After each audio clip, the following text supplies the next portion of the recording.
If your parrot seems sick, do you actually know what to do right now? You probably think you do. Watch it for a day. See if it improves. If it gets worse, then call the vet. But here's what most parrot owners never realize until it's too late. By the time your parrot looks sick, by the time the symptoms are obvious enough for you to notice, your parrot has almost certainly been sick for days. And in a bird that can decline from apparent health to critical condition in less than 24 hours, the decision to wait and see is not a cautious one. It is the most dangerous decision you can make. This video is not meant to make you anxious every time your parrot sneezes. It is meant to give you the specific knowledge that turns a panicked, reactive owner into a calm, informed one. The kind of owner whose parrot gets to the vet on Tuesday instead of being rushed to an emergency clinic on Friday. Let's start with the assumption that costs parrots their lives every single day. 1. Your parrot has been lying to you about how it feels. Think about the last time your parrot was completely still, sitting quietly on its perch, feathers smooth, eyes open. You looked at it and thought, "It's fine. It's just resting." Maybe it was. Maybe it wasn't. Here's what's actually happening inside a sick parrot. Parrots are prey animals. In the wild, a bird that shows weakness is a bird that gets targeted. Predators watch for the one in the flock that moves differently, sits lower, responds more slowly. Evolution has spent millions of years making parrots extraordinarily good at hiding exactly how they feel, because the parrot that hid its weakness survived, and the one that didn't. That survival mechanism did not disappear when parrots moved into our homes. Your parrot is running the same program it has always run, and it will run it right up until the moment its body simply cannot maintain the performance any longer. Avian veterinarians describe this phenomenon specifically when they talk to new parrot owners. A parrot that looks sick is a parrot that is past the point of being able to hide it, which means the illness that produced those visible symptoms has been present and progressing for significantly longer than the symptoms suggest. This is why the standard mammal owner approach, wait and see if it gets better, is so dangerous with parrots. With a dog or a cat, you have time. The animal will show you it's unwell before it becomes critical. With a parrot, you often do not. The window between looking fine and being in serious trouble can be measured in hours. Your parrot is not fine until it tells you it isn't. Your parrot is fine until it physically cannot pretend anymore. And those are two completely different things. That's not a dramatic parrot. That's a survival mechanism that was never designed with veterinary care in mind. And by the way, there are 3 specific signs that appear before any of the obvious symptoms most owners know to look for. Signs that most owners walk past every single day without realizing what they are seeing. We will get to exactly what they are in just a moment. 2. The obvious symptoms, and why seeing them means you are already behind. Let's start with what most owners know, the visible signs of illness in parrots, so that we can understand why recognizing them is not the same as catching something early. Fluffed feathers. A parrot that holds its feathers puffed out for extended periods is conserving body heat, a response the body initiates when its core temperature is compromised by illness or infection. This is visible. This is recognizable. And by the time a parrot is chronically fluffed, the underlying cause has almost certainly been present for days. Sitting low on the perch. A sick parrot loses grip strength and postural stability. Instead of sitting upright at the top of its perch, it begins to crouch lower, sometimes gripping with both feet in a way it normally wouldn't.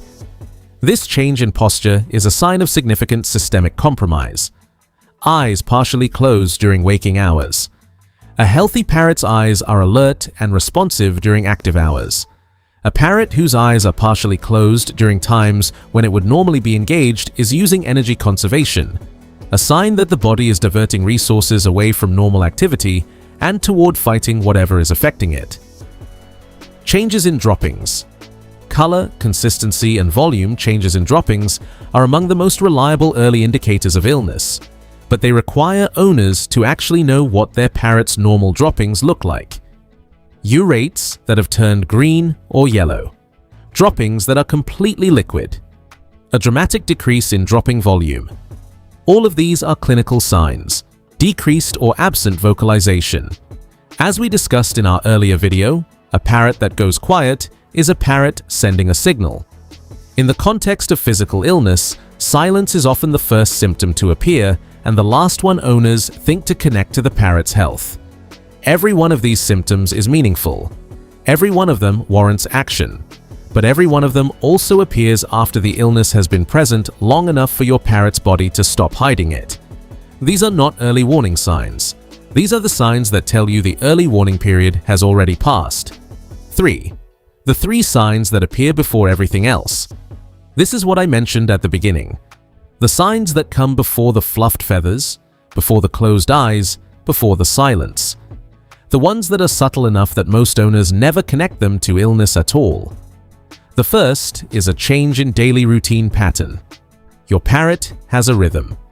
A time it becomes active in the morning, a time it is most vocal, a time it settles. When that rhythm shifts, when the parrot that is always active by 8 in the morning is still sitting quietly at 10, that deviation from baseline is information. Not proof of illness, information. A flag that something in the parrot's system has changed enough to alter its behavioral pattern. The second is a change in grip behavior. Before postural changes become obvious, parrots experiencing systemic illness often show subtle changes in how they grip their perch. They may shift position more frequently than usual. They may grip with one foot where they normally grip with 2. They may sit in an unusual spot in the cage rather than their normal preferred perch. These are micro-behavioral changes driven by micro-physical changes, the earliest physical expressions of a body that is not functioning at full capacity. The third is a change in food and water interaction. Not a dramatic refusal to eat, that comes later. A subtle change in enthusiasm. Taking longer to approach the food dish. Showing interest and then walking away. Drinking more than usual, or notably less than usual. These changes in the parrot's relationship with food and water predate the visible symptoms of illness by an average of 1 to 3 days in most documented cases of avian illness. None of these 3 signs are alarming on their own. None of them look like illness. That is exactly why they matter so much.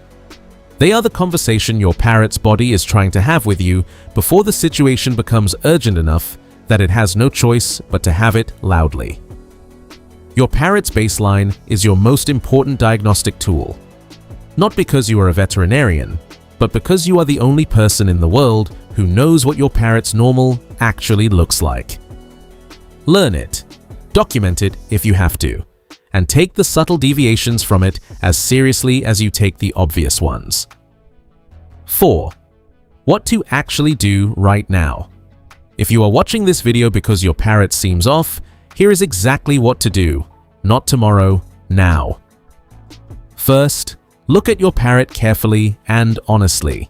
Not with the hope that everything is fine, with the willingness to see what is actually there. Check the posture, the eyes, the feather position, the droppings, the grip.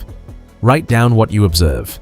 Second, take your parrot's temperature environment seriously immediately. A sick parrot needs warmth. Move it away from drafts, away from air conditioning vents, away from windows. A sick parrot that is also cold is a parrot whose body is fighting 2 battles simultaneously. Provide supplemental warmth, a heating pad under half of the cage, a heat lamp positioned to one side, and make sure the parrot can move away from the heat source if it becomes too warm. Third, call an avian vet. Not a general practice veterinarian who occasionally sees birds, an avian specialist. The distinction is not snobbery, it is clinical reality. Avian medicine requires specialized training that most general practice vets simply do not have. A general practice vet looking at a sick parrot is operating significantly outside their area of expertise. Find a certified avian vet in your area and have that number saved before you need it. Fourth, do not offer medications or supplements without veterinary guidance. The internet is full of home remedies for sick parrots. Some are harmless, some are actively dangerous. A parrot's physiology is different enough from mammalian physiology that treatments appropriate for dogs, cats, or humans can be fatal in birds. Do not medicate your parrot based on a forum recommendation. Get a diagnosis first. Fifth, watch the timeline. If your parrot's condition is worsening over hours rather than stabilizing, That is an emergency.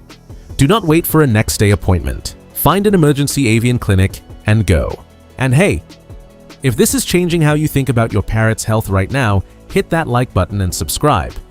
That's how we reach more parrot owners who want to actually understand what their bird has been trying to tell them. That's not overreacting.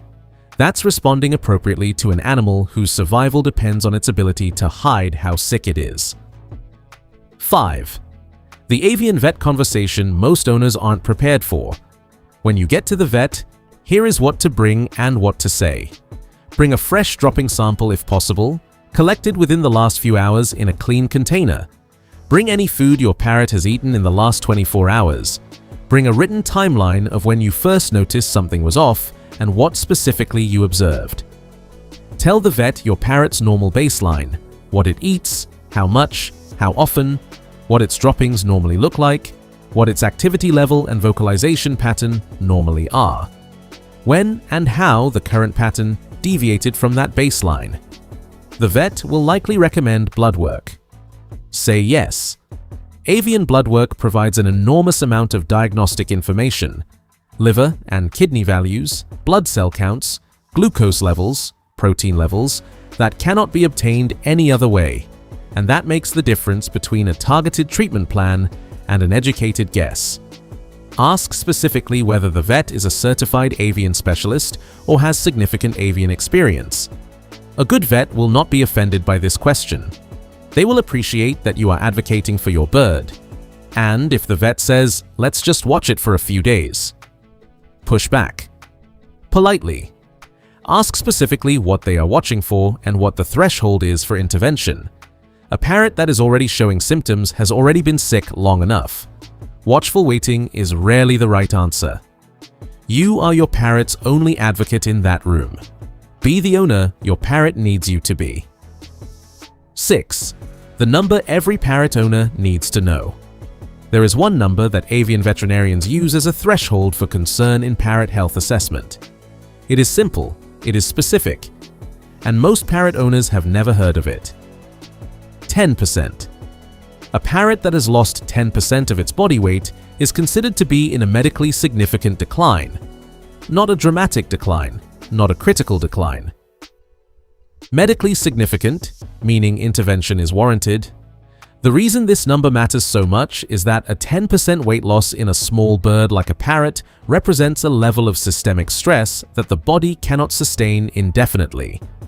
And a 10% weight loss can happen before any visible symptoms appear. This is why avian vets recommend weekly weight monitoring for companion parrots, using a gram scale at the same time each week before the first meal of the day. A parrot that weighs 450 grams this week and 410 grams next week has lost almost 10% of its body weight and needs to be seen regardless of how it looks. The scale does not lie. The parrot's performance does. Buy a gram scale, weigh your parrot weekly, write it down, and treat a 10% drop the same way you would treat any of the visible symptoms we discussed, as information that requires action. That's not excessive monitoring. That's the difference between catching something when it's treatable and catching it when it isn't. 7. The parrot that seemed fine yesterday. I want to end with the story that is behind every word of this video. There is a parrot owner somewhere, many of them, too many of them, who looked at their bird yesterday and thought it seemed fine, maybe a little quiet, maybe sitting a little lower than usual, maybe not quite itself, but fine enough to watch for another day. And today that parrot is gone. This is not a rare story. Avian veterinarians hear it constantly. The bird that seemed fine, the owner who was going to call in the morning, the night that didn't go the way anyone expected. I am not telling you this to frighten you. I am telling you this because you are watching this video, which means you noticed something, which means your parrot is still here, which means you are still in the window where noticing matters. The owners who lose their parrots to undetected illness are not bad owners. They are owners who didn't know what they were looking for, who trusted their parrot's performance over their own instinct, who waited one day too long because they didn't want to overreact. You now know what to look for. You know the 3 signs that appear before the obvious ones. You know that waiting is the most dangerous response. You know what to do and who to call. So if something feels off right now, if this video found you on a day when your parrot is not quite itself, don't wait until tomorrow. Make the call today. Your parrot cannot tell you how sick it is, but it has been telling you something. You just needed to know how to hear it. Drop a comment and tell me, has your parrot ever been sick, and what was the first sign you noticed? Your answer might be exactly what another owner needs to read. I read every single one. And if your parrot screams at its own reflection, at the other parrot it can see but never reach, most owners think it's funny or confusing. What is actually happening in your parrot's mind at that moment is one of the most heartbreaking things in captive parrot life. And once you understand it, you will never let your parrot sit in front of a mirror the same way again. That video will be up tomorrow. See you all then.